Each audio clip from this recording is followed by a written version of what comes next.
Hey, everybody. Welcome to another episode of The Storytellers. Tonight we have a special guest, Mitch Breitweiser. You'll know Mitch's work, obviously, from his work at Marvel and DC. But he's also an entrepreneur and a publisher. And Allegiance Arts is killing it. And we're going to talk about that. We're going to talk about his branching off into publishing and his career in comics and what got him started in it.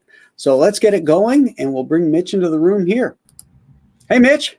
Hey, Graham. How are you doing? I'm doing great. Hello to Arkansas, you Razorback. Yeah, they did all right this year. Good for you. Good for you. Hey, the first question I like to ask everybody is, this is a job. When you go into comics, you make a conscious decision that this is the life for me. This is what I want to do, right? Not knowing what that life may be at the time when you make that decision. But what was it that drew you to comics initially? Well, the exact moment for me was Spider-Man 2099 with art by Rick Leonardi. And that was my first comic book, and it just blew my mind. And I always had a penchant for drawing and writing stories and just creating my own little worlds and stuff like that since I was really small. And once I figured out like what a real comic book was, it was just like, well, that's destiny, essentially. Now, what year was that, and how old were you when you bought that Spidey 2099? So my dad brought it home because he thought I'd think it was cool, and he was right. He probably didn't, think I would take it this far. But they never do. I was probably that was Christmas of 7th grade, so it would have been like 12 or 13, something like that. 12 or 13, so right about the right age and just the right time. It was a great time for comic books. It was like just right before the Image revolution, and so I got really into that and followed that whole thing from the get-go. And yeah, that was my gateway drug. Which is interesting because your style is the antithesis of Image. Yeah, it certainly harkens back to a more classical comic strip, comic book art style. So once you got past that, the Image, whatever it was that Image was representing, how did you, what motivated you? What artists motivated you and determined the style that you went in? The style, I guess, is just a natural evolution from just the things I really liked. I mean, I wasn't just a comic book guy. I liked a lot of the flashy comic book art of the 90s, but I was also in junior high and high school, and I was copying stuff and trying to draw in that style at that time when it was really, hip and popular. But I was also into fantasy artwork, Larry Elmore and Keith Parkinson, and I was painting in oils from a very young age too. And I was really into that, so I thought I might want to grow up and paint Dungeons and Dragons. Wow, that's so funny that you mentioned Keith and Larry, because one of the first jobs I ever had was doing what are they called, modules for Dungeons and Dragons. Yeah, doing module illustrations for Dungeons and Dragons back in the early to mid 1980s, and those guys were doing the paintings for those things. Mm-hmm. And that was like completely not in my wheelhouse. Yeah, I was not a Dungeons and Dragons guy, but it was a great job and it was fun. But it's funny you mentioned that. Yeah, I was just really into it at the time, and I love to paint, and that was sort of my outlet. So why not paint what's the most fantastic, which is warriors and dragons and all the fun stuff that goes along with D&D. But then I went into, and I was also, as I went into college and I studied art, and got a regular old art degree, and studied a lot of classical artists, and I guess I picked up some of that along the way. And as I just did life drawing classes and became more of a natural artist, and then I guess I picked up the drawing for all it's worth, Loomis. Yeah, all the Loomis stuff. Andrew Loomis, that helped me really learned how to really draw like a proper illustrator, and that rubbed off in a lot of ways. And at a certain point, I was having trouble breaking into the comic books. This was in the early 2000s, like 2000, 2005 is when I was really trying to break down the door. I left college in 2000. So I spent 5 years trying to do that. And I pretty much found out I was a terrible penciler.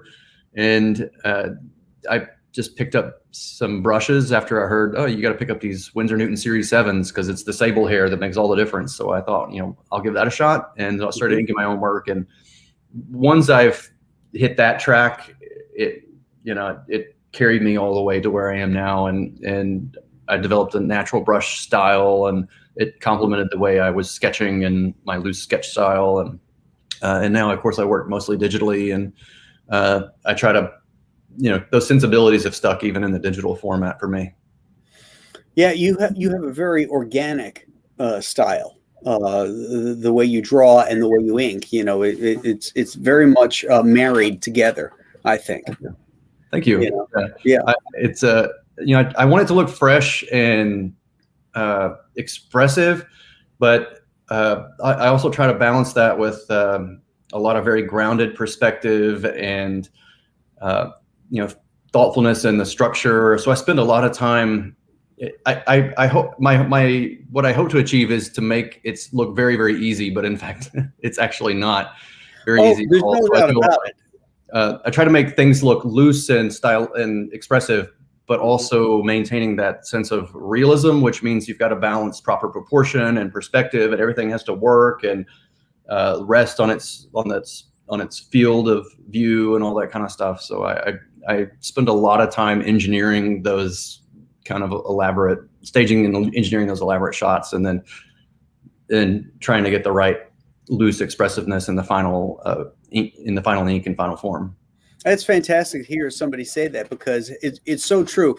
It's so easy to hide your shortcomings with adding detail and other distractive nonsense to it, to a drawing. When you strip a drawing down, and this is what you've got, that's when you've really what you're doing. I mentioned this in other streams, how Alex Toth had reached out to Roy Crane for a critique of his work. And Roy told him to take everything out that doesn't tell the story, and what's left, draw the hell out of it. Yeah, and that's much easier said than done. Oh, it is. I mean, everybody says, "Oh, that's so simple, so easy." It's like looking at Darwin Cook stuff and thinking, "Oh, this is so easy." It's just a big fat line here and there. And no. It takes a lot of thought to not put that other stuff in there. Yeah, yeah. No, definitely, couldn't agree more. Yeah. I mean, so the stuff that you guys are doing over at Allegiance Arts, it's not there's no house style there. There's your style. There's the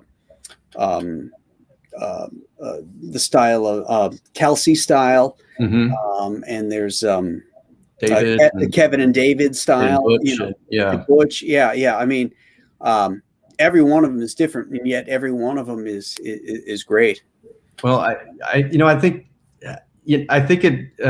Hopefully, my thought is this gives us a wider reach to more fans that are interested in different subjects, different genres, and different sensibilities stylistically.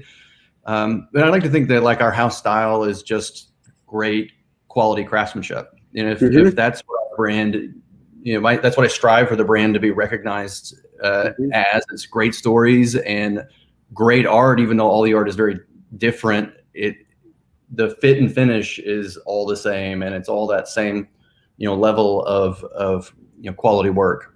Right. So I definitely want to talk about Allegiance Arts and the stuff you guys are doing. But let's go back a little bit, because you were a freelancer for a lot of years. Yes. You worked in the gulag. Is that what you're calling it now? Well, that's what I've always called it. It kind of is. It's a dog eat dog world out there. It is. You bust your hump for a paycheck or a page rate that's not determined by you. It's determined by them. Try telling your plumber what his rate's going to be. And I'll charge you by the fitting and not by the hour. Yeah. So you worked a lot of years at Marvel and DC, and what was that like for you? You know, and what was the switch that went off in your head that said, I got to get out of this treadmill and start, working on my own stuff? Oh gosh, it was maybe one particular switch, but as most of you and your audience know, that my wife Elizabeth Breitweiser, who's an Eisner-nominated color artist, she also worked for Marvel Comics for a number of years, starting in about 2009 or so, and it was fun and a lot of really cool experiences, and we met with a lot of really cool people and worked on cool characters. Somewhere around about 2013, we kind of both hit our breaking point. They were double shipping the books, and it was doubling her coloring load, and then she was trying to color my stuff, but it just got really cacophonous, I suppose, in our work life and our home life, and we just kind of had it. I don't know. I probably could have, we both probably could have set better boundaries with Marvel, and made some better decisions ourselves. So I'm not blaming Marvel for everything that, our decision to part ways, but we were just wiped out after a long deadline one time, and we went to go get a drink at a hotel near our condo where we used to live. And we just decided we had enough. And I remember that very clearly. And, we had a couple of cocktails, and we're like, okay, well, let's do our own thing. Like, we've got to jump off of this. And we didn't know what was going to happen necessarily. We thought, well, at the time, let's start some kind of like just small business around illustration and coloring services. And so I dabbled a little bit in a couple of other projects. I did a little work for HarperCollins on a project that never saw the light of day. Unfortunately, it's a great project. She went along with Ed Brubaker and Sean Phillips to work on first their Fatale series, and then pretty much everything they did all the way up through the Fade Out, which were all fantastic books, and as well as Velvet with Steve Epting. And I ended up pitching in and helping out there a lot, and then kind of coloring became our bread and butter for a number of years. And those, looking back, those are like the good old days, because we were working on the best, I feel like the best independent projects at the time. And it was hard work and long hours, but it was steady pay, and we weren't taking risks necessarily. Right. And, it was scary when we first left Marvel, but after, 6 months or so, we figured it out, and then kind of ran our little services business and made it work. And did it pay better working with HarperCollins than Marvel? Doing the stuff with doing coloring services for other projects is what paid best for us. Okay. The HarperCollins thing, it was a book. I guess I could talk a little bit about it. It was going to be a trilogy of books about David, essentially from the Bible. Right. And it just a project that went a little haywire, as some projects tend to do. And eventually, Patrick, who's our COO now and writer of The Futurist, he came in to help write the project. And I don't want to talk too much about it, what went wrong with it, but essentially we got it all back on track. And then the guy who wanted to start this whole graphic novel line lost his job. Oh. And everything he was working on in his office got canceled, 30 or 40 books, all at once. But I think it could have been a really great project and very profitable. But in that kind of relationship where you're working with a big publisher, they pay you in advance. And the advance, was fine and all that. We were more working towards the back end on that kind of stuff. But That project just didn't work out, and that's okay. And we moved on. Our goal the whole time was eventually to create our own books, which has been my dream for like really since high school. I wanted to do what the Image guys did and go out and do something really bold and big and exciting. And while we were in those years where we were doing that, that was sort of the vision all on the way. So I was sketching on Red Rooster. I was working on concept art for the Futurists, and Patrick and myself were talking about a number of ideas, like Bass Reeves even was a concept back then that we wanted to tackle, and I was really passionate about. And Nora's Saga was another one of those books that was born out of those years as well, of like, hey, let's keep generating these concepts. There's good stuff here. Like, these things have legs. And so I basically started putting together a business plan. It was terrible. And but I had a mind or a vision towards getting to this point where we're at right now. And it just took the right series of opportunities and the right doors to open that happened in the wake of the success of the launch of the Red Rooster campaign. And that's kind of where that leads to the story of where Allegiance Arts began, essentially. Right. So the nexus point is really Red Rooster, because you decided at some point that you were going to crowdfund, as opposed to seeking out another publisher to publish it, Image or Dark Horse or whomever. You decided, well, we're going to do this ourselves, and we're going to crowdfund that. So that's a great leap right there. I mean, particularly early on in crowdfunding, to build an audience. And how did that go for you? Well, I mean, it went really, really well, obviously. So, but it was, I had looked at crowdfunding for a number of years and just looked at other projects. And I was also, like you said, thinking maybe we could get in with Image and they might be interested. Because I was creating a lot of this stuff publicly, like when I was on Twitter. I had a pretty large Twitter account, and so did Elizabeth, and on Facebook and all. I was doing drawings and sharing them and sharing stuff out of my sketchbook, and nobody really rang me up. So, which I know that feeling. Yeah, and so I thought, well, I think this stuff's really hot and really fun, and it's what I want to do anyway. And I was also looking at the comic book market at the time, and as well as the crowdfunding market, but I couldn't see myself making this profitable. Like, I was looking at, I diligently looked at the numbers on, what's that website? I haven't been on it in a long time. The comic book sales aggregator website, Comicron. So I was religious, like, about looking at numbers and expenses and trying to figure out like what my break evens would be, and if I could make this work on the shelf, competing against 300 freaking other comic books that come out every month, being drowned out by Marvel and DC and comic book stores, which are awesome. And there are some really incredible ones, but for most customers, they're essentially Marvel and DC shops. And I couldn't see that working. And then at the time, crowdfunding, nobody was really blowing the doors off the crowdfunding either. Like, it was a really big roll of the dice. And then on about, like, in the wake of 2016, 2017, and the sort of the evolution of creators self-promoting on the internet and utilizing YouTube and other platforms, and it looked like there was an audience that was manifesting around the crowdfunding platforms, particularly on Indiegogo, especially in the wake of Richard Meyer's bold success with his Jawbreakers book.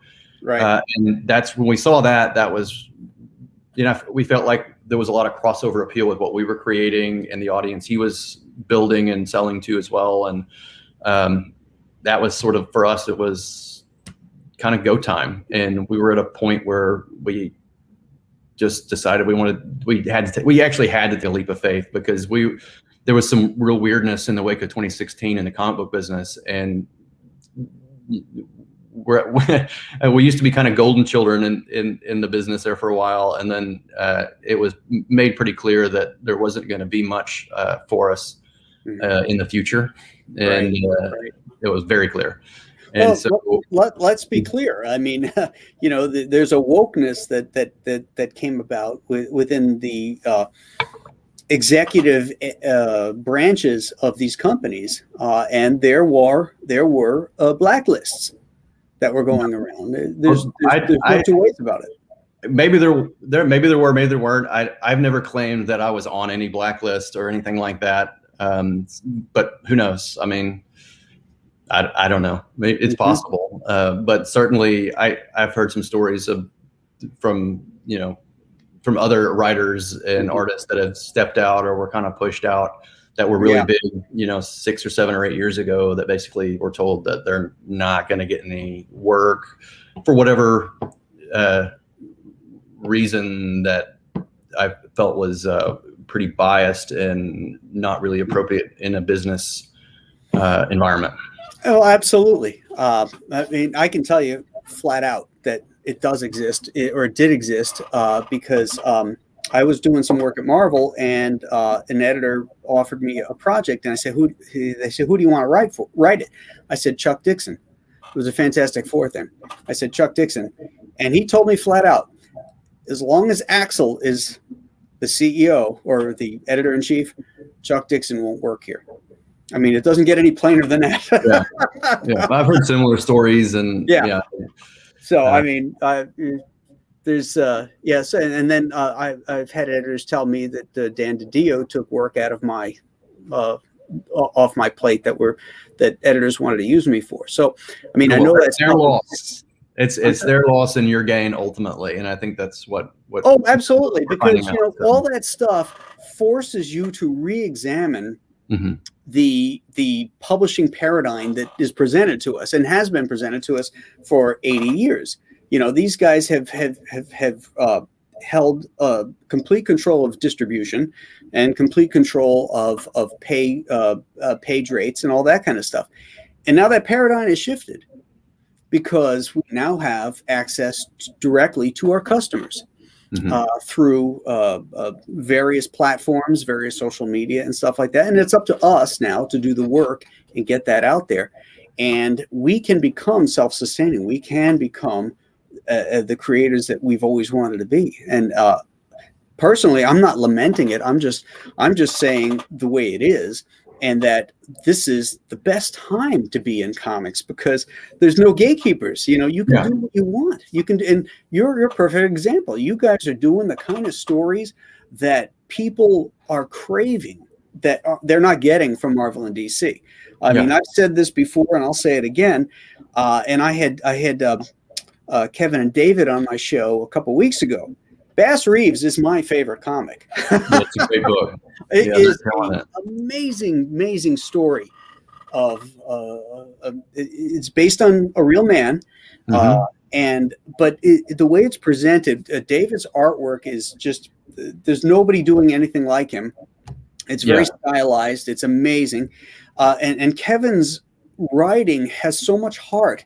I spoke to him about the scene where his family is saying grace at the table. I mean, where do you see that?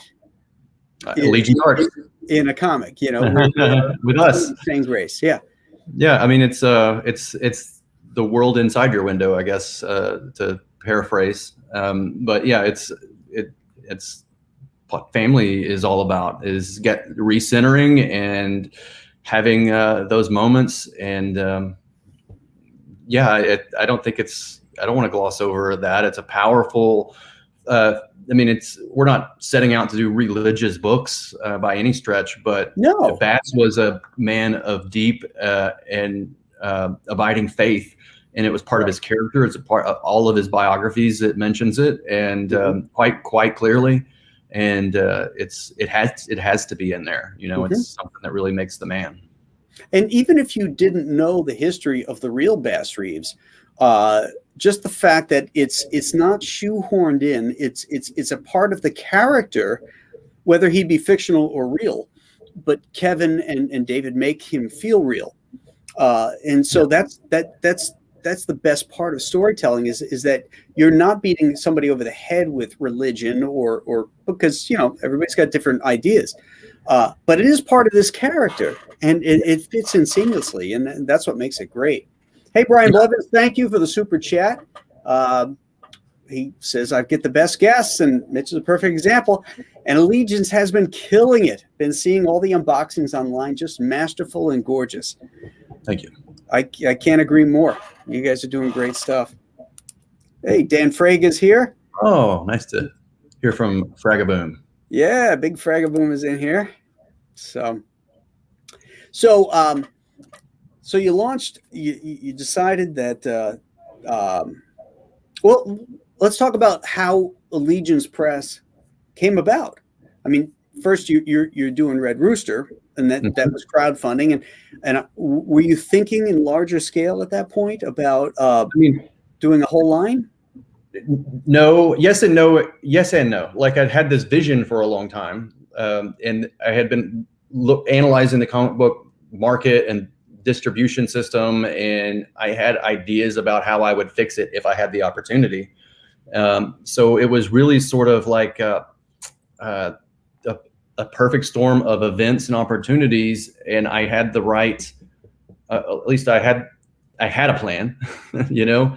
And so when we launched the Red Rooster campaign, and it was on a wing and a prayer, like, you know, it was something that it took me a while to finish it. And I wish I had more accomplished before I launched the campaign. Mm-hmm. But you know, I was intending to focus on this purely one thing until it got done.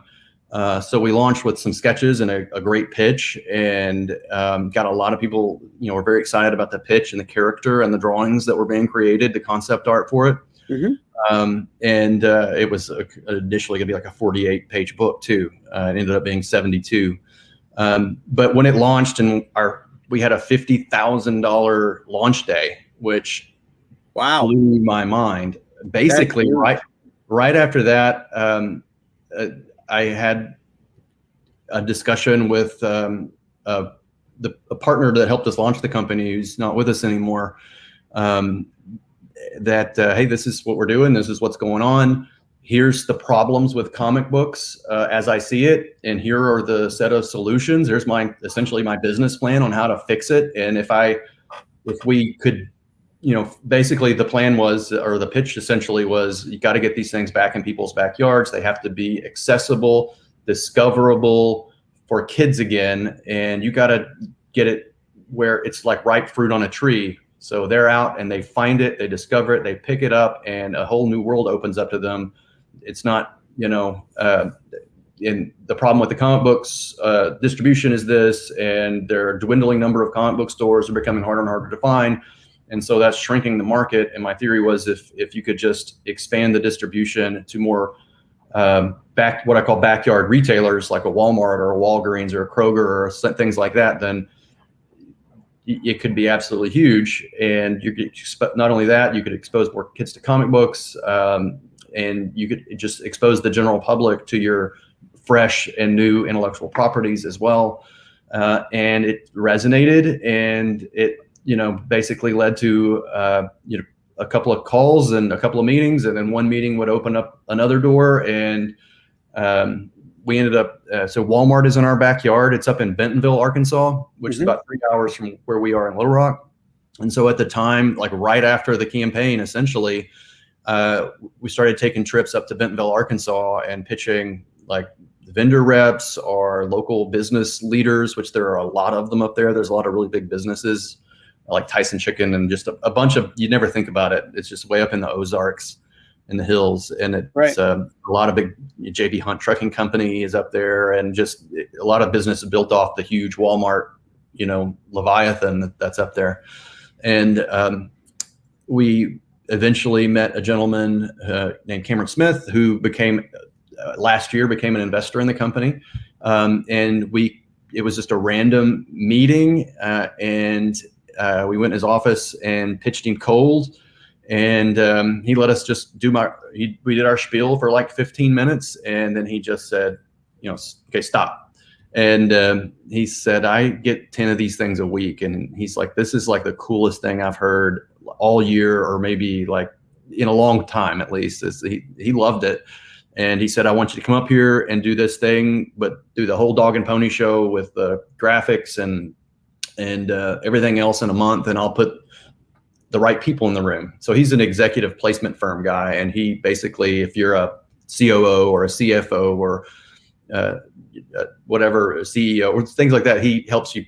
He places these executives and has a great business up there doing that and making lots of fantastic connections through Walmart and many other businesses.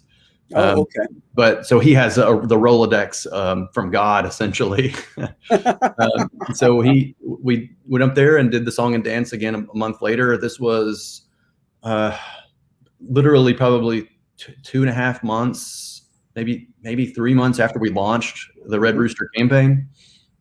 And so I was, instead of drawing, which what I should have been doing, I was putting together huge proposals and business plans and pitches that were very detailed and financials and like just in big image boards and huge elaborate presentations on what could potentially be a startup comic book company being placed into potentially in a Walmart. And so in that meeting, there was a vendor rep who basically is a guy who from a firm that represents you to Walmart buyers, is who you have to impress to get your products into their system or on in placement in their stores. And he's an ex-Disney guy. And there was also by chance, so many things had to go just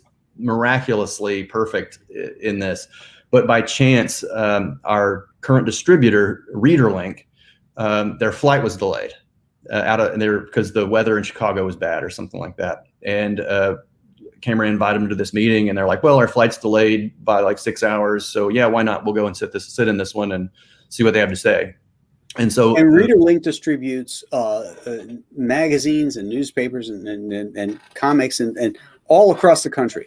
All across the 67,000 plus retail locations. Their largest client is Walmart, but they also do Target, Kroger, Rite Aid, Costco, Hudson News is another one. So they're just, they're the biggest company that no one's ever heard about. Yeah. And 2 senior execs were in that meeting just by luck, essentially. And they were impressed. The vendor rep was impressed. And then by the end of October, so we launched the campaign on July 4th. By the end of October, we were pitching we had finally met someone from Walmart. Our vendor rep set us up with a meeting with the books buyer at the end of October. And so I spent weeks preparing another very in-depth and even more elaborate and dazzling presentation. And Elizabeth and our former business partner came with us, and myself, and we pitched the book buyer for about an hour, maybe a little more, and everybody killed it. And essentially right before Christmas of 2019, they called and said, yes, we would like to do this with you. And as soon as Walmart said, yes, we agree to be your retail partner, then ReaderLink called the next afternoon and said, if Walmart's in, then we're in, and let's do this thing. So then I spent the next year building a comic book company and making books from scratch and trying to fulfill orders that, I probably, and find investors and from scratch, from zero. We just, we built it all from design. So the whole thing sort of got away from you, basically, in that, you started one way, one direction, and then it just kind of exploded in the point where it got away from you a little bit. We killed an elephant. I mean, we set out to, take down an antelope and walked out with an elephant, and then we had to eat it one bite at a time, essentially. Right. And it was nuts. I mean, and then obviously my campaign was running behind, and at the time I couldn't say anything without tipping our hand to our competitors as to what we were doing. We were still locking in relationships and trying to build the platform to make all this happen. that could be an incredible stage for artists like David Williams, who I was on the phone with at the time, telling him what we were doing. Hey, here's the plan. This might happen. It might not happen. Would you be interested? Right. You know, projects, are you interested in any of them? And then David was on, and Butch was in. That they were just, I think, kind of in this wait and see pattern, because this was a Hail Mary pass, one of many Hail Mary passes that just that ended. And yeah, we set about from nothing, building a lot. Yeah. It took a lot of time, and I was trying to get my own book done, and it just was, and finding funding is extremely complicated, and doing it the right way. So there's a lot of visits with legal. We've got a whole like huge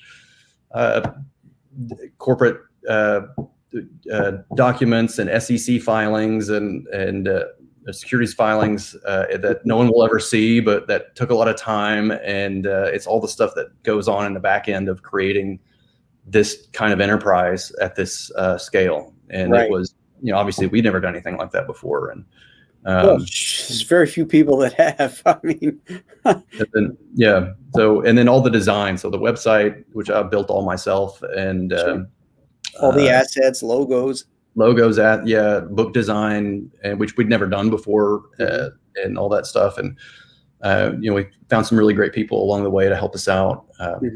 But we didn't have any employees to start with or anything like that. So it's just it's been a wild ride, and I'm thankful for all the people that hung in there with us and have supported us along the way. We obviously couldn't have done it without you. So is Red Rooster done? Yes, it's we've got 1,400 packages in the mail. 1,600. We dropped 200 more off today. So about 1,600, a little over 1,600 packages are out. These are all the domestic base tiers. They're all in the post. People are receiving them. We're seeing some unboxings and stuff like that. And we're certainly very proud of the whole package. And I think everybody's going to like what they receive. We've certainly put a lot of blood, sweat, and tears and passion into it. Now that book, the one that's shipping, is different than like, because I have a one that I got at Walmart, and that's just, actually I got the first two episodes. Is that what we're calling them? Yeah, episodes. Yeah. I haven't gotten the third one yet. So that's a trip I got to make.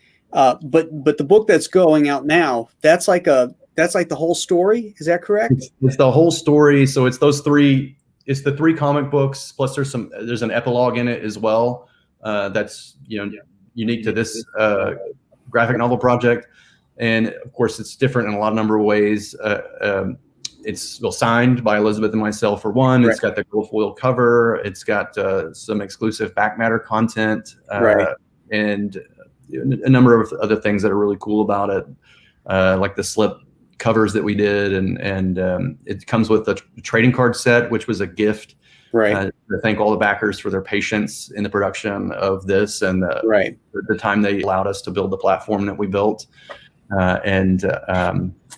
So those original backers getting all these extra goodies. Yes, absolutely. Nice. Perfect. Yeah, a set of 5 trading cards that we foil wrapped. I have them here somewhere. Where are you? Right there. I do. Oh, look at that. Yeah, they did a great job. I just love how they turned out. Is there any powdered gum in there? No, I don't want to. I don't want anybody to get sick from old gum and be liable for it. I grew up eating old gum with my baseball cards. No. You'd open them up. I had that powder on it. It was like, I remember, biting into a piece of slate. Pops. Yeah. Yeah. Exactly. Yeah, I remember. That stuff probably was not very good for you. Probably not. But after a few chews, your saliva softened it up, and it actually was gum. Yeah. I can still smell that though. I remember getting when I was a kid. There was the Batman cards that came out for the Batman TV series in '66. Oh wow! And I remember my mom giving me those cards, and they had the wax paper opening. You'd open it up, and then there's that piece of gum, and it was actually cardboard that those cards were made out of. And they had those great Norman Sanders, who did those paintings. He was a former pulp illustrator who worked back in the days. I think it's Norman Sanders. He did that and the Alien one. What the hell is it? The movie that Tim Burton did. Mars Attacks. Mars Attacks. Yeah, Mars Attacks. Yeah, yeah, that's it. Thank you. I was going to throw it out to the chat because they always come through for me. Because that was a lucky guess. I don't even know if I've ever seen it. I just knew Tim Burton was involved. Yeah. I think Wally Wood did some work on that. On not the movie, the cards. Or no, they were based on some of the aliens were based on the Wally Wood EC illustrations. Nice. Yeah, good stuff. So what's coming up then now for Allegiance? So you have a new project coming out. Yeah, our episode 3 books just came out as well in new displays. You can see behind me there. They're the blue boxes with the lightning going down the side. It's in the corner of the screen there. Yeah, there's only a little teeny bit showing. Let's see if I can move it the right way. That's it. Okay, there we go.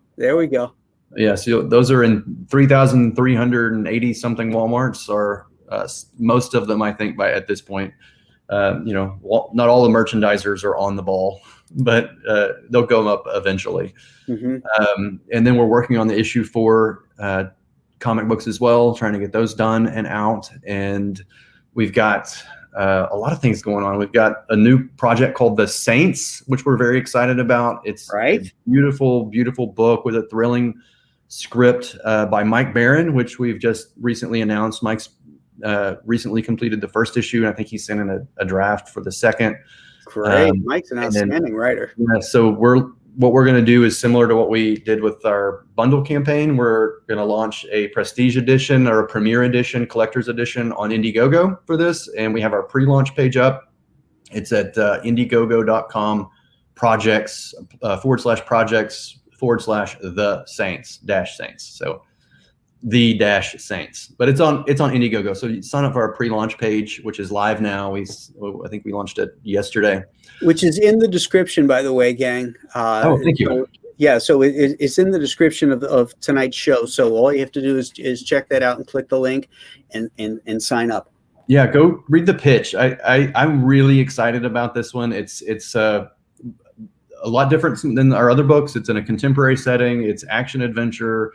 It's got I describe it as Dan Brown meets Tom Clancy. So think like paramilitary meets conspiracy theories. Nice. And it follows the story of an archaeologist who falls down the rabbit hole and basically pisses off the people he shouldn't piss off and winds up as a fugitive.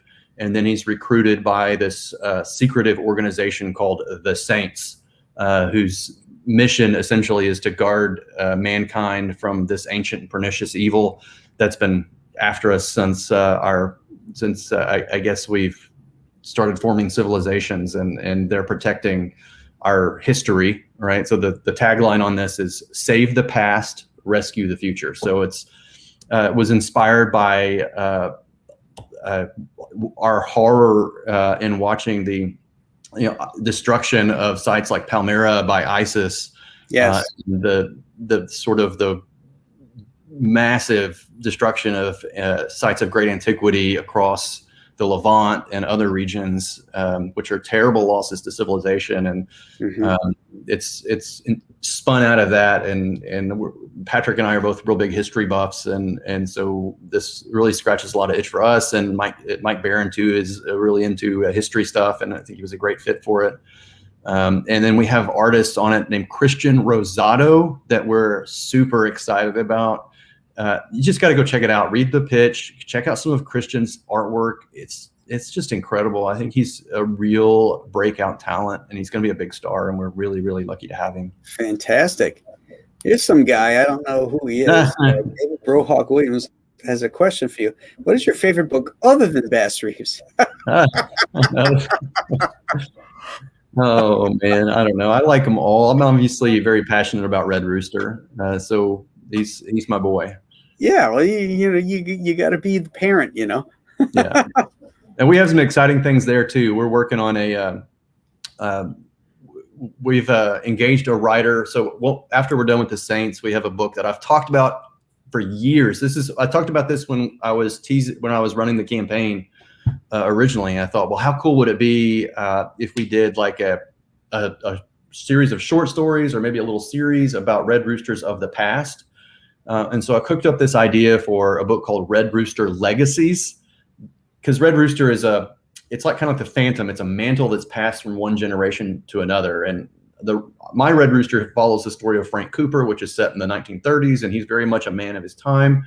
But there's all this opportunity to explore this rich and vast history of the Order of the Dawn and the Red Rooster and how it's passed from one generation to the next. And anyway, I believe that's going to be our follow-up project to the Saints. And it's going to be likely a 48 to maybe 52 page comic book or graphic novel. Essentially, it'll be a graphic novel, square-bound graphic novel that will follow up with the Saints on. And we're getting that ball rolling as well, so that we'll have another book well underway when the Saints is finished. And then, of course, we've got a number of titles. Is the Saints going to follow the same format of episodes? Yeah, so what we're going to do, it's launching on Indiegogo in hopefully by the end of April, at least in a handful of weeks. We want to get our Red Rooster books out before we go live with it and get the campaign in order. But you can sign up now, obviously, at the pre-launch page. So it'll be probably it's going to be 52 to 56 pages of story content, and in a premier prestige edition, hopefully, with like maybe a special cover and a lot of exclusive content in the back, and obviously a limited print run based on the number of backers on the project. Right. And from there, it'll spin off into its own series. So okay. So you launch it through crowdfunding, and then that will dovetail into a series of books that will follow the episode format. Yeah, and it's just a great way to test the waters and spread the word well in advance of a book coming out. Likely it would hit Walmart in early 2022. I don't want to put any dates on it really, because I'm not totally sure. Right. Because it's got to work its way through the system. But Christian's he's got like, I don't know, I want to say like 16 or 17 pages already done. I'm not exactly, I think he's got 15 or 16 pages done. He may have more than that. He's had the script for 3 or 4 weeks now. And so hopefully he's got a lot more done than that. It's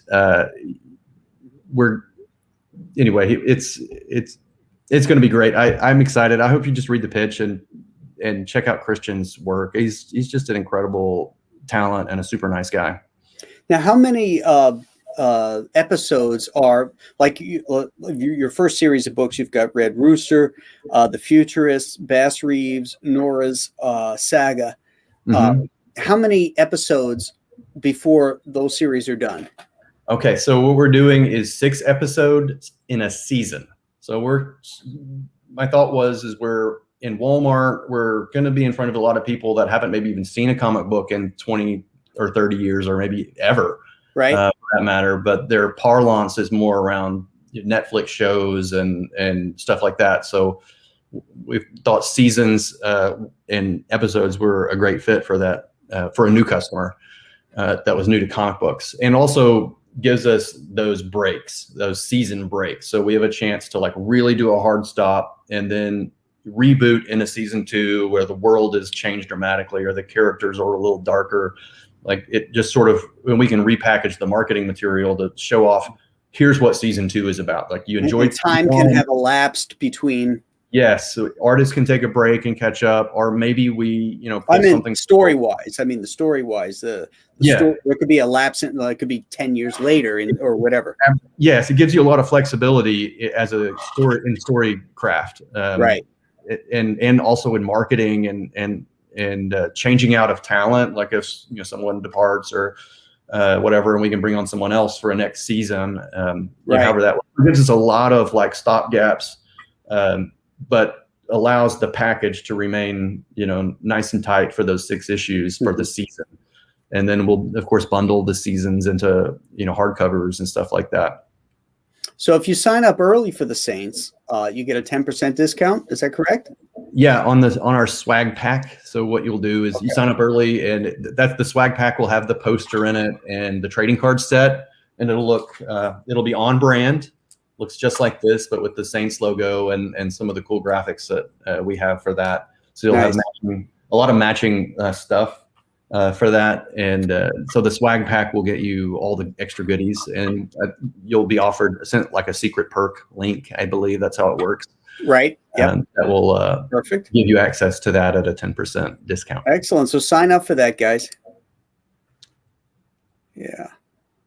Let's see if we got any questions in here. Yeah. It's quite a few here. Let's see.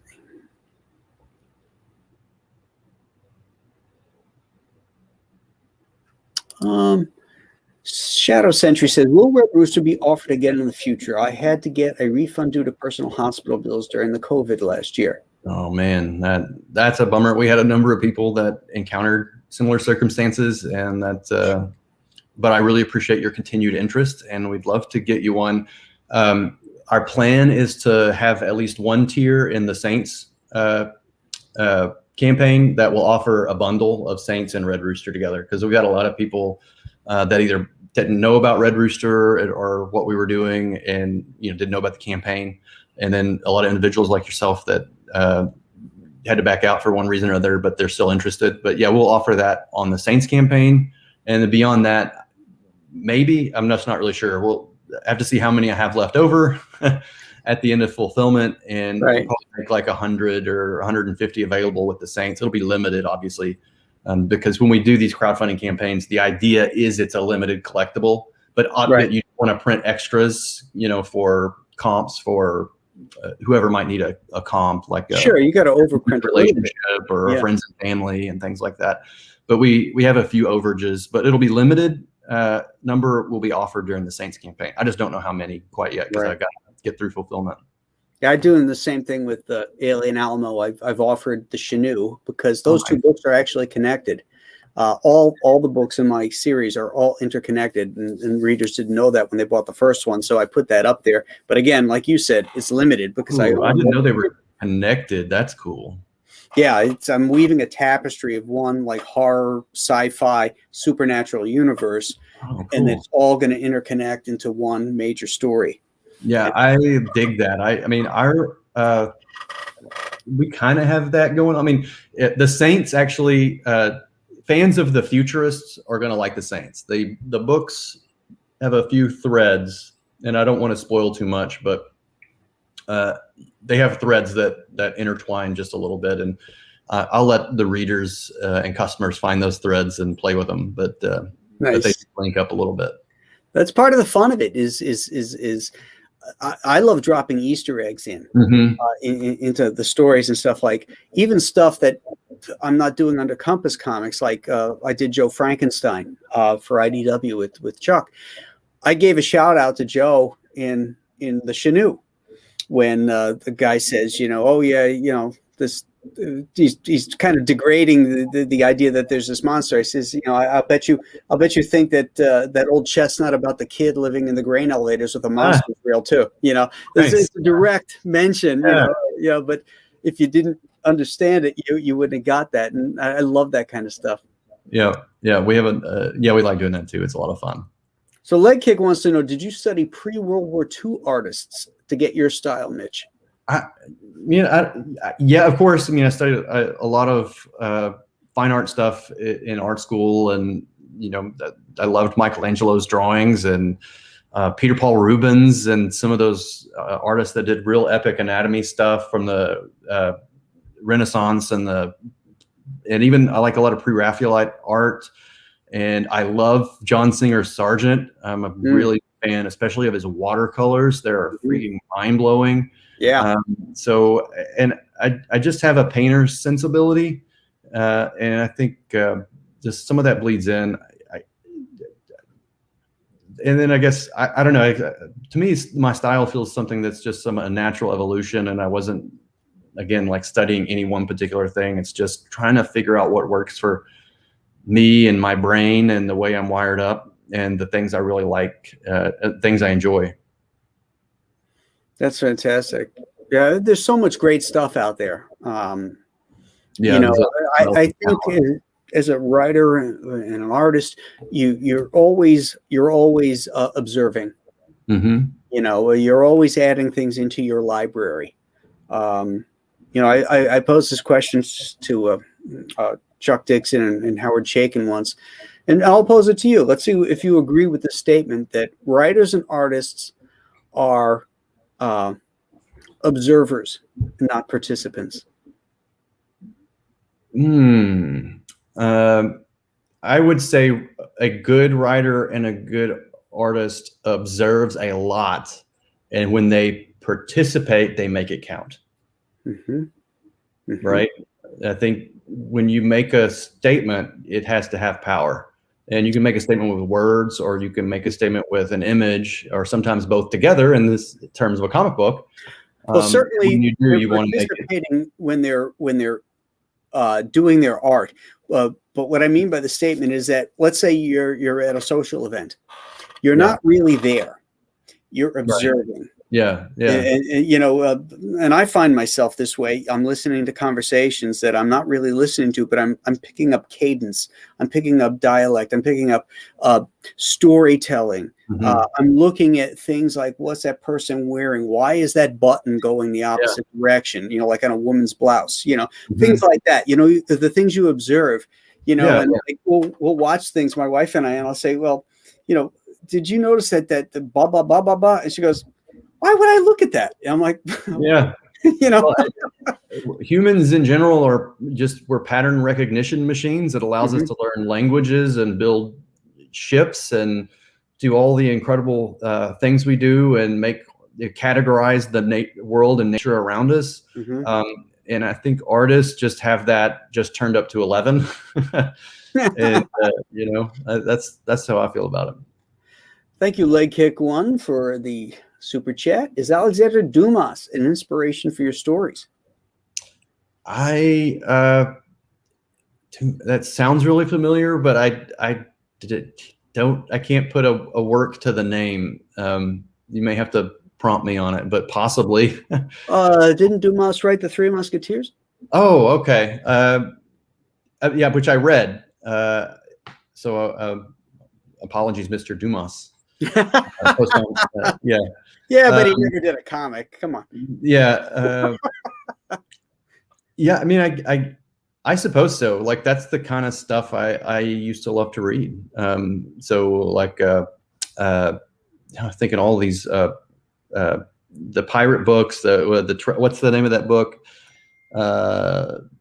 All the, and now I'm just blanking. But yeah, it did. I love action adventure stuff like that, and the sense of camaraderie, and things that are, you know, stories that inspire young boys, particularly, to go out and face the world and give them the sort of stories that give them the tools they need to become men.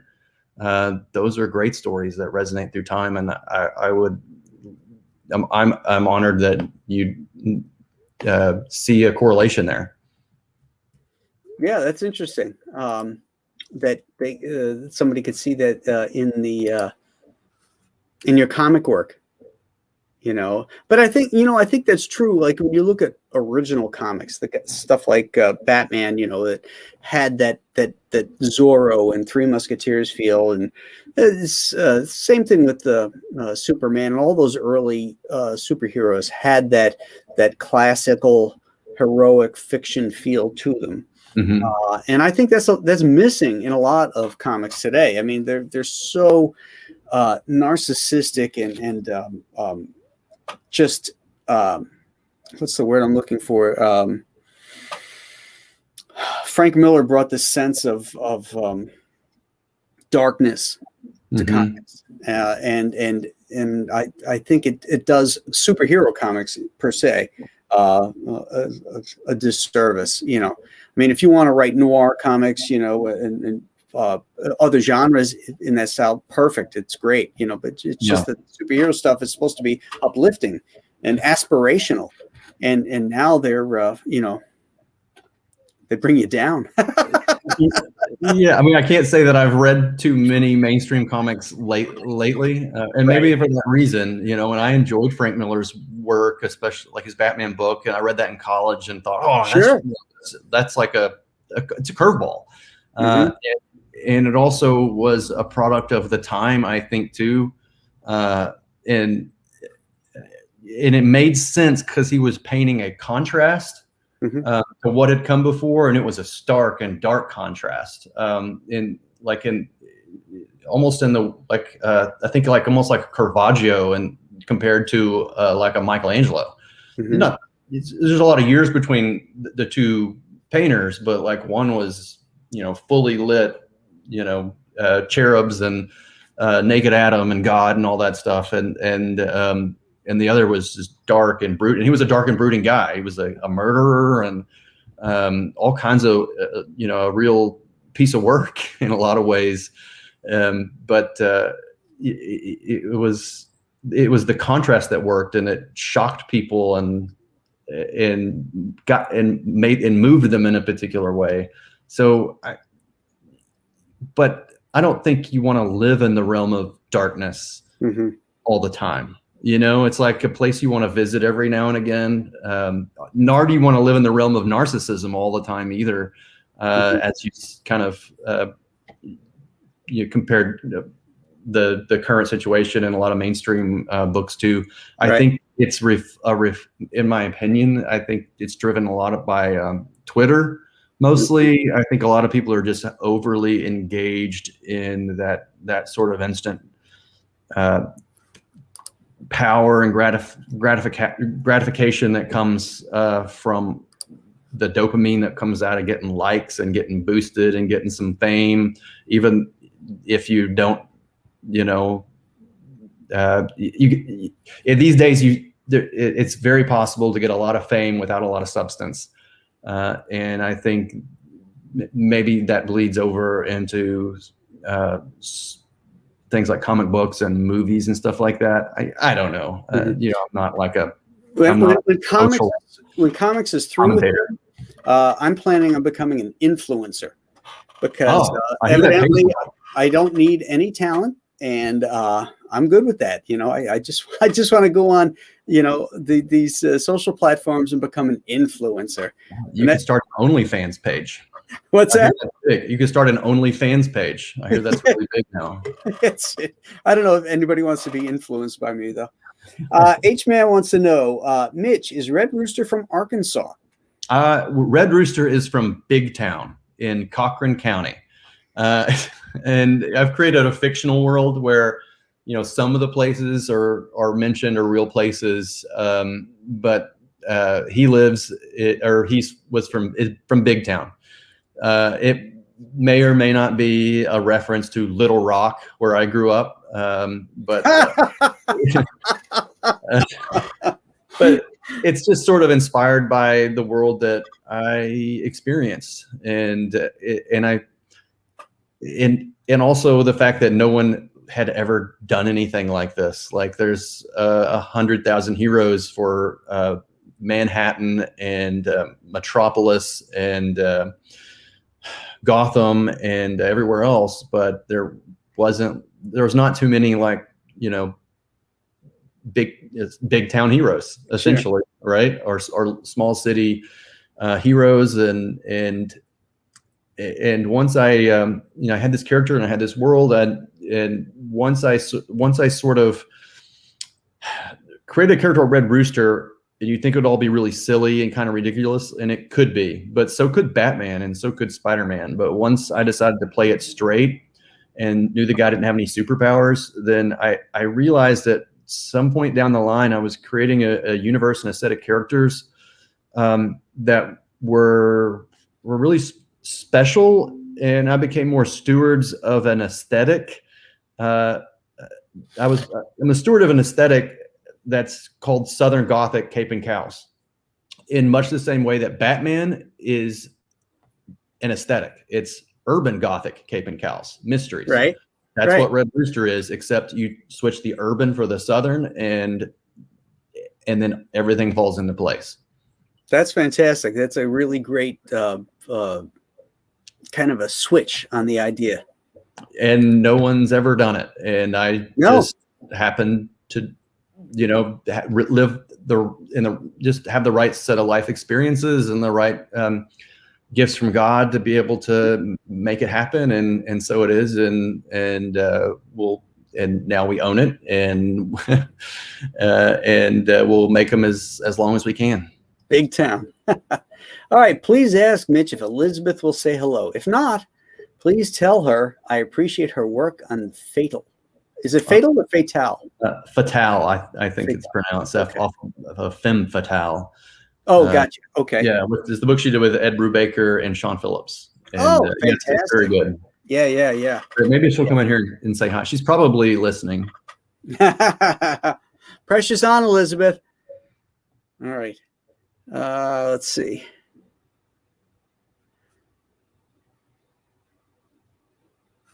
Paul wants to know, are all of the Allegiance Arch books done after 2 issues? I liked all of them, but haven't heard anything about 3rd issues. I think Mitch touched base on that the 3rd issues have just been released. Yep, they're out now. And there's the display behind me here. I'll show it again. Mm-hmm. Back there. There's against the wall. Yeah, so there. We rolled out. So we made new displays for this spring and summer and fall. And no small feat to make 3,384 of these and get them to all the particular Walmarts they have to go to. So that's like 27 distribution centers. It's quite a thing. Yay capitalism. But it works somehow. Not all of them are up, but they're all at all of these Walmarts now. And most of the displays we're hearing are being put up. And the issue 3 books were pre-packed in the displays at the distribution center, and it's all there. And we got them to stop stickering the books. Oh, thank God. Yeah, which is a big victory for us. We fought very hard to make that happen. Very, very hard. But we've accomplished it, and we haven't heard any reports of stickers on the books, and it shouldn't be an issue again. Lord willing. There's a UPC symbol right on the book, right? Yes. Printed. Yeah, exactly. Right on the back of the book, there's a UPC code. The deal was with that, so our distributor is ReaderLink, and their Walmart is their largest client. And if you go into Walmart's book section, every book has a sticker on it, and it's just automatic. Mm-hmm. If it comes from ReaderLink and it goes to Walmart, it gets a sticker every single time. So when our books hit, they were books. They didn't know what it was, a comic book or anything. Their workers are just stickering books all the time, and here come our books, and they all get stickers. And it was a gut-wrenching moment once I figured out what had happened. So are you exclusive to Walmart, or so we could buy it at Hudson News? Like if I'm at the subway station at Penn Station and there's a Hudson News stand there, your comics could be there? Yeah, so we're exclusive with ReaderLink, the distributor. And so Walmart is our retail launch partner, and so far they're the only ones carrying our comic books right now. But as we move into, the idea is that we'll move into collected edition trade paperbacks very soon.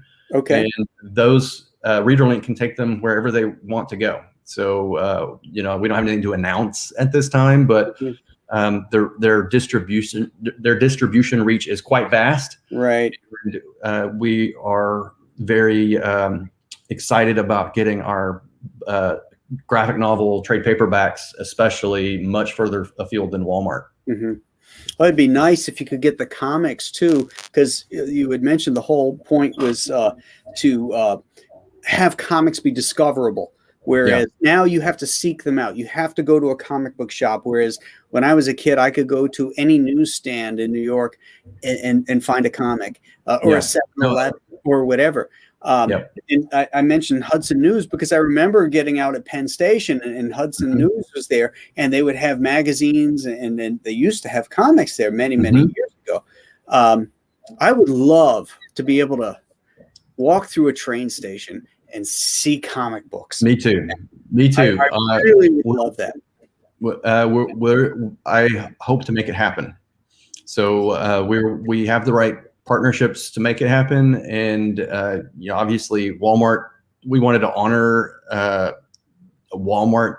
There's no like particular agreement or anything, but we want a great relationship with Walmart because they can do a lot of other things for us as well in the future. That we want to have a great long-term relationship with them, Sure. and we want to give them a lot of runway. And they've been very gracious with us in terms of getting, allowing our product on the shelf and giving us the sort of time we needed to get this whole machine up and going. So we wanted to give them a quite a bit of time with the comic books and let them play in that space. But at a certain point, I definitely want to see comic books out. The more ubiquitous comic books can be, I think, the better. Exactly. In the 90s, we after the 90s collapse, when all the speculator dollars are in there, and comic companies were focusing on original art and variant covers and flashy this, that, and the other thing, and they gave up storytelling. And so before, it used to be a cyclical thing where kids would read comics, they'd get out of comics because they got into girls and sports and whatever, but they would come back to comics because there was this nostalgic feel to it, and then they became regular readers. We lost an entire generation after the 90s because there was nothing nostalgic to come back to. The stories stunk. There was none of those, you remember that story where blah, blah, blah, blah happened? It just didn't exist. Yeah. So we need comics to reach young kids and build them again and give them those memories so that they'll come back. No, I couldn't agree more. I mean, we're right on the same page. And when it all clicks and it all works, and there's that special moment in a comic book that just kind of blows your mind or sends chills up your spine, you'll never forget the way it felt in your hands and the way it smelled, and that whole moment where the universe just lined right up.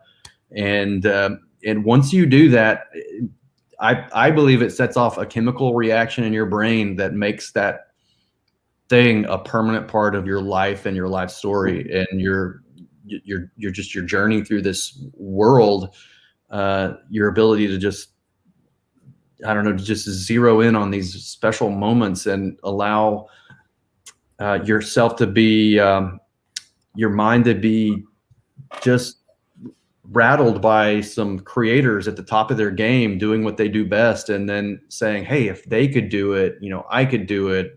And this is inspirational, and it carries you forward. And some of these, I think those moments can be created, and that's definitely what we're striving to do. And you do that for kids, so when they grow up, they remember this and say, I can do great things too. And it's not just about what the hero does; it's what the creators made happen for me, and it's all in my mind. Right. It's a miracle. Yeah, the three precepts that I always preach about good storytelling is clarity, dynamics, and immersion. And if you tell the story clearly and dynamically, you will immerse the reader into your world, into your story, so that after 25 minutes of reading their comic, they don't realize that 25 minutes of their life is gone. They're not stopping to say, look at all the detail on those bricks. They are totally immersed in your story, that stuff. Yeah. And that's the thing that's going to make a reader a lover of the art form and come back. Yeah, I agree. And it's and I hear a lot like, you're in a different world now. Like you're competing with video games, which are, designed around this immersion. I mean, they're all immersive, a video game is, but it's like a totally different kind of, your brain's in a totally different mode when you're in a world like that in a game. This is engaging you in a particular way. And in some ways I say, we're not really competing with games. It's a completely different experience, and it's something that's part of the humanities, and it touches on those aspects where music and art and literature light you up, and video games can't replace that. Kids are gonna long for that because they want to experience what they can achieve by their own hands with their future self. All great art requires participation. Yeah. So whether it's a comic book, and you have to fill in some of the gaps, some of the details that are in the background of these drawings, or you're looking at a painting and you're interpreting what the artist is trying to tell you here. It's that participation that engages your brain, that engages you into the art form. And comics is no different than that. Yeah. And I think it's really, really important to, and I don't think video games, you can say that you're engaged in a video game, but you're really not. You're just moving around through it, and things are happening. It's not like you're participating in adding anything to that game, whereas your mind is filling in blanks in a piece of art. Yeah. And I agree. I mean, it's a different part of the brain, and it's I think it's like a necessity. I think it's like a craving and a need, and if it's not being filled, then there's a void in it, and people need to fill those kinds of voids in their life. They need art and music and literature and these sort of participative arts. It's part of our human story. I mean, like, you think about like 10,000 years ago when there were all these stories, like long form poet Homeric, before Homer ever wrote down the Iliad and the Odyssey, these things were told strictly by memory, like exactly every single time, for generations. And that's that was part of the collective experience of humanity, not just in Athens and Greece, but in just about anywhere you find civilization for thousands and thousands of years. It's too hardwired into us. Yeah, I couldn't agree more with that. That's not what I wanted to point out. David also. Nobody wants to hear from that guy. He's got an interesting question here. Where is it? Here we go. Could you see Allegiance acquiring a license to known comic book brands in the future? Because the rumors are at some point AT&T and Disney are going to license out the characters of Marvel and DC to other publishers, because they're only interested in the IP. It's never out of the realm of possibility. Certainly, we have some great relationships that could help make that happen. I probably don't have the money sitting in my back pocket to do it right now, but I suppose if there were interested parties that wanted to get involved in something like that, we could certainly participate and help put it together. So, I mean, it's not an out of this world possibility for sure. Here's a question for you.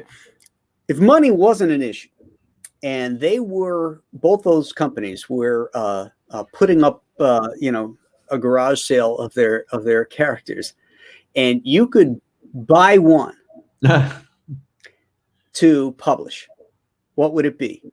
I think it'd have to be Batman. I mean, because it's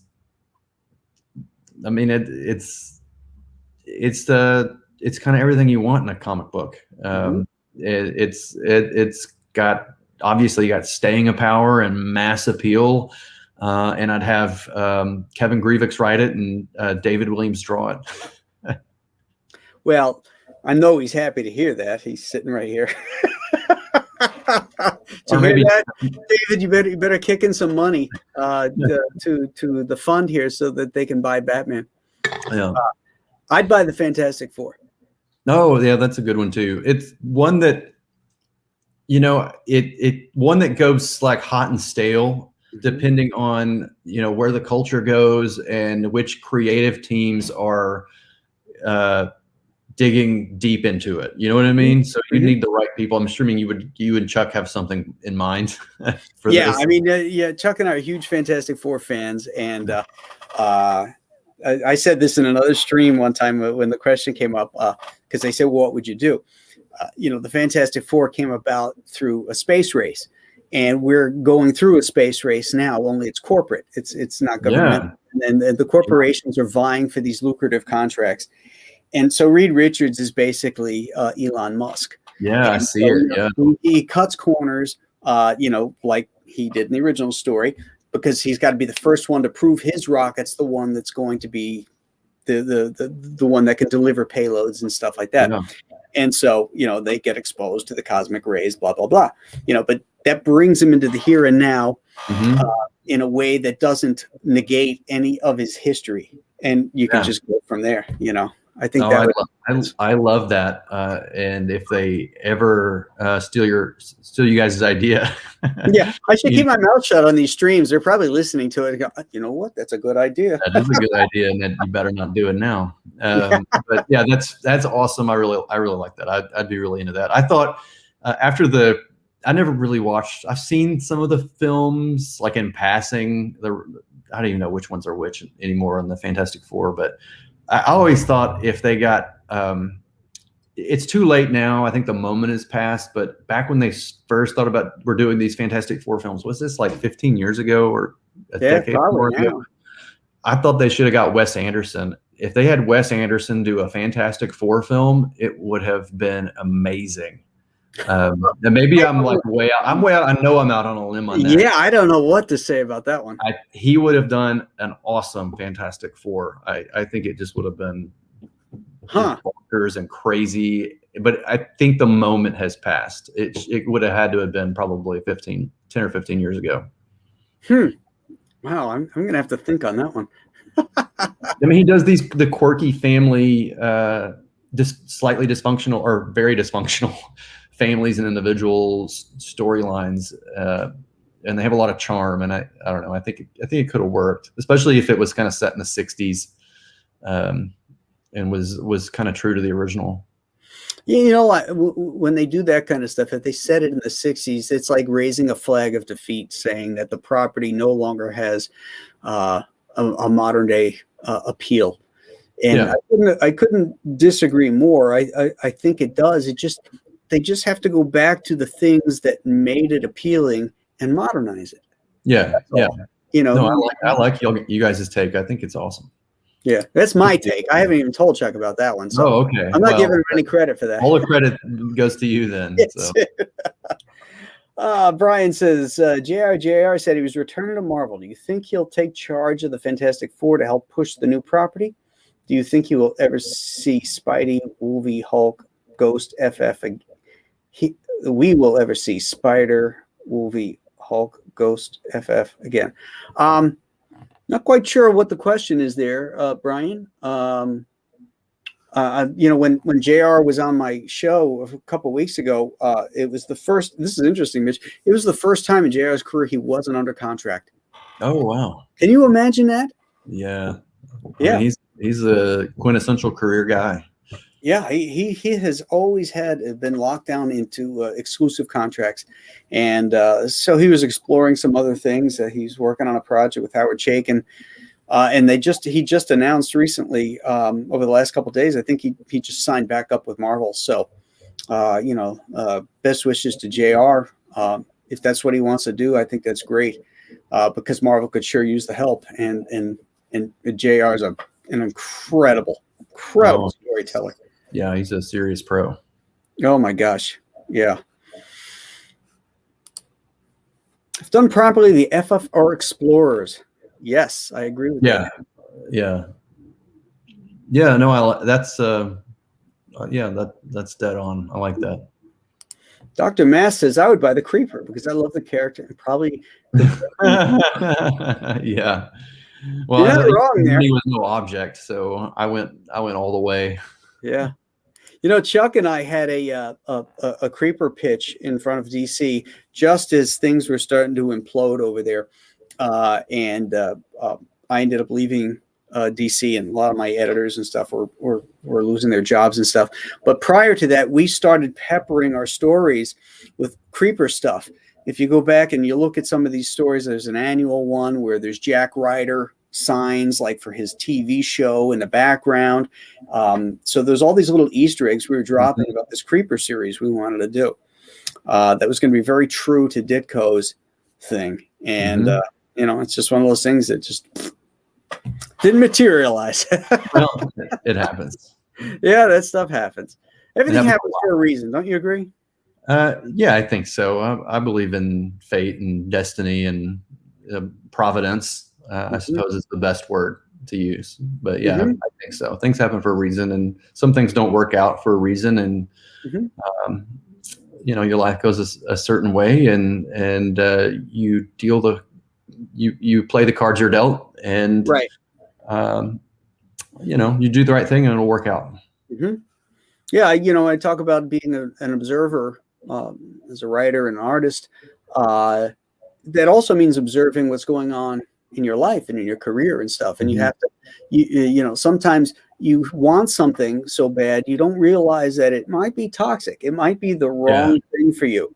And sometimes you get it, and you know, you get and then you're like, oh shit. Yeah, you're right. Exactly. So, you know, it's physician, heal thyself. You know, you have to kind of look inward, I think, and figure out what's right for you, and look at the game board that's put in front of you. You know. I think self-examination is a big part of what being an artist. It's an observance of others, but then you can't just sit there. Like, you've got to like really know who you are.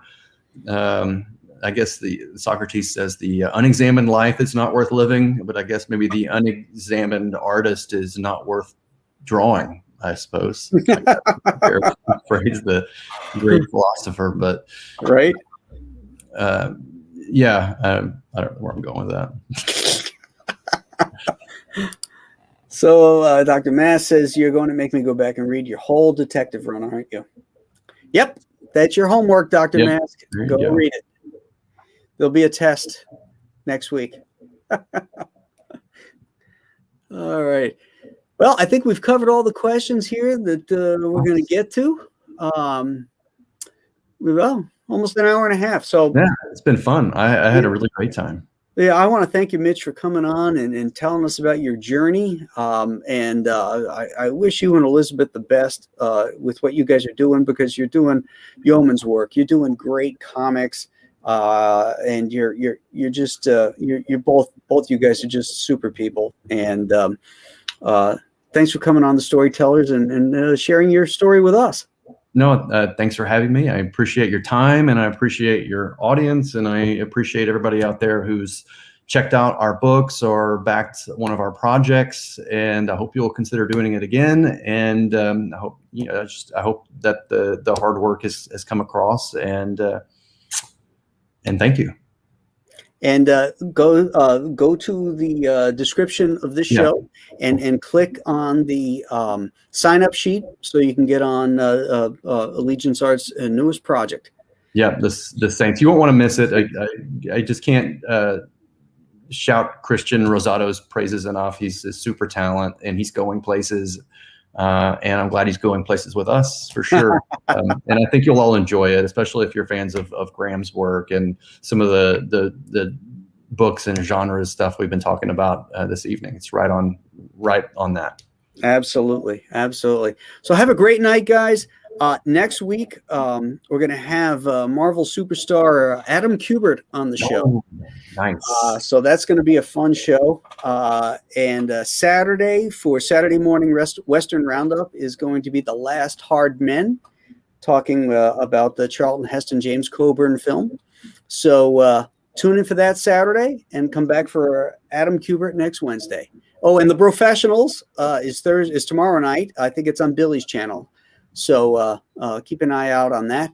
If you haven't subscribed to this show, please do so you'll get all the updates, and you'll be in the loop of future guests.